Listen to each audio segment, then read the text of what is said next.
Gabriel might play Saturday. He's still 4th on the depth chart. So just the reality is it's not a meritocracy. For whatever we want to say that he played great in a preseason game, he hasn't elevated on the depth chart, and I don't think he's starting week 1. We're going to go live, by the way. Sal Palantonio is covering those joint practices for us, Cleveland and Philadelphia. He'll be live with us to give us some thoughts during this hour. What is your take on Shedeur right now? I think it'll be a mistake if they do not give Shedeur Sanders first-team reps.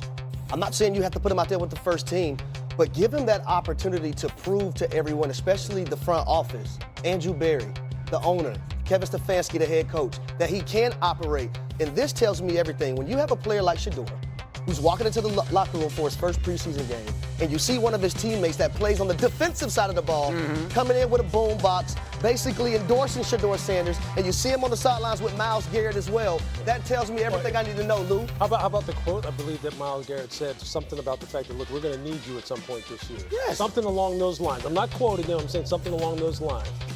Look, he has that it factor. Players recognize it quicker than anyone.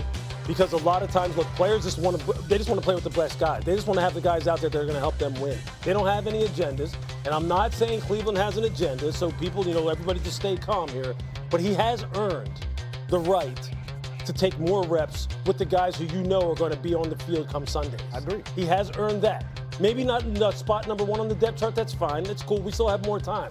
But he's earned the right to get more reps. I'm hoping they give it to him. I don't understand. There's some piece of this that is not making sense to me. Do you know how anyone who's ever flown across country, it takes a lot longer to go one direction than it does the other? Because one way you have tailwinds, the other way you have headwinds. There seems to be some headwinds that are sort of slowing the roll on Shedeur in Cleveland. They seem to be internal. I don't understand it for the life of me. There is nothing better that can happen to an NFL franchise than to find a quarterback in the 5th round. That would be a massive win, and they, for some reason, seem hesitant to be looking for it. Seems like it, and they're there every day. We're not. We saw it on a Friday against the Panthers, number 2s, and we go nuts, and it's a Friday preseason game. They're there every day. Trust me, they want the best opportunity to win. That's their jobs and their livelihoods on the line, too. And yet, when the depth chart came out on Monday, it's 4, not 1, 2, or 3. Striggs, let me say this. So, from a receiver standpoint, you want to know what I love from my quarterback? A guy that's cool, calm, and collected in the pocket. I don't want a guy that's sporadic. I want a guy that has super confidence and knows he's that guy when he's calling the play, when he's analyzing the defense, and knows that he can make every single throw. The draft, that's what I love. I said this on draft night. The draft spoke loud and clear what those headwinds, well, I shouldn't say what the headwinds are because we never, no one's actually going to really tell you exactly what they are. We can always kind of sit here and dance around the periphery and try to speculate as to why he lasted to the 5th round. But he lasted to the 5th round for a reason. And those reasons are those headwinds that you're talking about. And he's going to have to fight against them. That's the life of being a 5th, 6th, 7th rounder, a guy who's undrafted. And he's passing the test and he's earning more time. Let's just see where ultimately this plays out. So, am I overreacting? No. Darn right I'm overreacting. And I'm delighted to do it. Coming up, another day. I think Kyler takes off. All right, and then let's talk about the Super Bowl champs. Jalen Hurts, it wasn't a sterling regular season. Obviously, the playoffs couldn't have gone better. Harry, do you expect a slump or a jump? I'm going to go jump, just like Chris Cross told us in the 90s. Jump, jump. Jalen Hurts will make you jump, jump. And it's because you're going to have more defenders stacking the box, right? That's going to leave man coverage one-on-one on the outside with Devontae Smith and also A.J. Brown. Dallas got it in the mix as well. Saquon being a receiver out of the backfield. So I'm going to go jump. Let me give you the ultimate testament to how good and how determined Jalen Hurts has been. Kevin Petullo will be the offensive play caller for the Eagles this year. He'll be the 4th different offensive play caller that Jalen Hurts has had in his last 4 seasons. He's been the pass game coordinator each of those 4 years. So it's not like he's new to the building or new to the quarterback, but it's someone different calling the plays, and it has been that for him basically going all the way back to college. And if you listen to people who know what they're talking about, like Peyton Manning, they are very high on Jalen Hurts. He's played so well in both those Super Bowls, but I like the way he goes about it. He calls me a lot. It asks me lots of questions. They actually run a lot of plays that we used to run, Sirianni to Frank Wright to Tom Moore, sort of that chain. And he calls me with very specific questions about certain plays. So he's a student of the game. As another example, you think, he squats 600 pounds. He can, run over guys. He can throw it a mile. But his appreciation of the cerebral part of the game is what's impressive to me, and how he's taken his game to the next level. And I think the sky's the limit for this guy. Have you ever met a more intense, serious human being than Jalen? No. It's almost intimidating when you're in the room with him.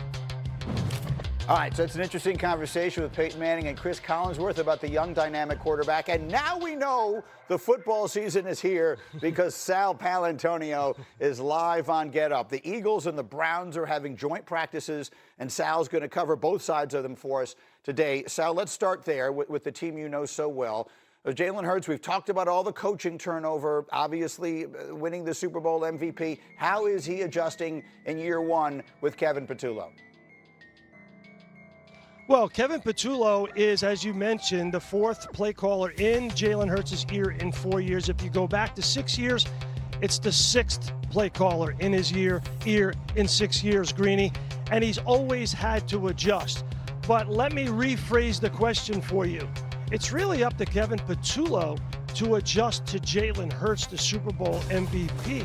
And as you heard Peyton Manning just talk about, the fact that operationally, when you see Jalen Hurts up at the line of scrimmage, his ability to check with me, change the play, get out of bad plays and into good ones with Cam Jurgens and with his run coordinator, Jeff Stoutland, is amazing and was very evident during the Super Bowl. The two things that are evident in training camp is they want to be better in timing, going from huddle to the line of scrimmage. Not Chip Kelly fast, but faster on a little more consistency in the passing game. It's so interesting to me when I hear Peyton Manning say they're running similar plays. They certainly don't look the same, right? Like when Peyton Manning runs a play, he's not a threat to run with the football. There's so many things that Jalen Hurts obviously does that Peyton Manning didn't do, and yet here's Peyton saying a lot of the concepts are actually the same, and that's the stuff that Philadelphia is running. They've been doing it behind this magnificent offensive line for the last several years. Well, there's no more Mekhi Becton. We got Landon Dickerson hurt. Is there a concern there? Is there concern about the foundation of their team, which is the offensive line? Well, at right guard, Tyler Steen has moved in quite effectively during training camp. You never want to lose a guy like Landon Dickerson for any stretch of time. He is the highest paid guard in the NFL for a reason. Super tough, super smart, a great, great player. But when you look at last year, take a look at this graphic that we had prepared for Get Up. The Philadelphia Eagles had 28 different offensive line combinations last year, fourth most in the National Football League, and still went to the Super Bowl and won it, and still had Saquon Barkley as the leading rusher, and still had him as the offensive player of the year, and still Harry Douglas beat the Green Bay Packers twice. The Packers came close twice, but the Eagles beat them twice. And the reason is two words: Stoutland University. They've got great depth, and they got a great, great offensive line coach. Stoutland University. As you can see, we got the t-shirts. T-shirts, get them online for Eagles Autism Foundation. This one's for Peter Schrager, so we can wear it around Manhattan. I'm going to wear this one in South Philly. We got one for Peter and one for me. Jeff Stoutland, the outstanding offensive line coach. Sal, stay with us. Stay in the conversation here, because that's a big piece of it. And Double XL, Sal. Thank you. I hear. What is that? What is that? A night for you? Double XL. Okay, let's get serious here, because it's interesting. I don't even know what I meant by that. Here's what. My nightie? I started saying nightgown, and then I realized that's a ridiculous thing to say. And so let me just let's try and pretend that moment didn't happen. Okay. Here's the question I have. Like Brian Windhorst always says in the NBA, winning a championship means never having to say you're sorry. And that's great. So they won the championship, and Jalen Hurts was the Super Bowl MVP, and he was brilliant in that game. So it makes it easy to completely forget that there were moments during last year where we were significantly questioning the ability of this offense to throw the ball. Are those days completely behind us? The A.J. Brown and all that stuff, is that all just over and done with now because of what they proved in January and February? Well, it is for the time being until it rears its head again, until maybe there is some adversity that they hit as far as not being efficient, throwing the football, pushing the ball down the field. Then people will bring it up again. But I think in the grand scheme of things, it's not something that Philadelphia's sweating. I don't think it's something that they're worried about. If you look at Jalen's statistics, minus 20, 23, this is a guy who's been on the up and up in terms of passer rating, completion percentage, yards per attempt. 23 is when he had a bunch of interceptions. I think he had, upwards of, 15 plus. But then he cut him way down again. I don't think there's any concern about how he, to me, is developing as a passer of the football. And I think the reason why is because of what Peyton alluded to. The fact that he studies the game, not just from an offensive perspective, but what was Peyton the master at the most? It was about knowing what you were doing before you even did it defensively. Okay, being able to predetermine coverage rotations, really be able to see through disguises and all. And I think that is some of the stuff that will always be a work in progress with quarterbacks. It's going to be a work in progress with Jalen. He's going to have his stumbles. And the wide receivers, as we know, they want the rock all the time. They don't want any excuses. There's going to always be a little bit of friction. But this guy is on a nice, steady trajectory, just as he kind of really puts forth as a person, and nothing phases him. And that's the cool thing about him.